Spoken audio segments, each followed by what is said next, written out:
আলাইকুম রহমতুল্লাহ। বাংলা একটা প্রবাদ বাক্য আছে, সেটা হলো দাঁত থাকতে মানুষ দাঁতের মর্যাদা দেয় না। আমার পিছনে দেখতে পাচ্ছেন, এটা বগুড়া জামিল মাদ্রাসা।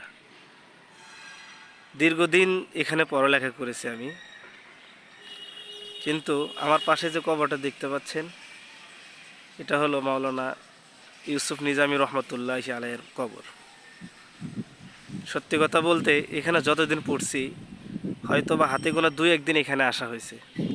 কিন্তু দেখেন, আজকের দূরে থাকি, হঠাৎ একটা কাজে আসছি মাদ্রাসাতে, এই কবরে 5টা থেকে যাইতে মন চাচ্ছে না।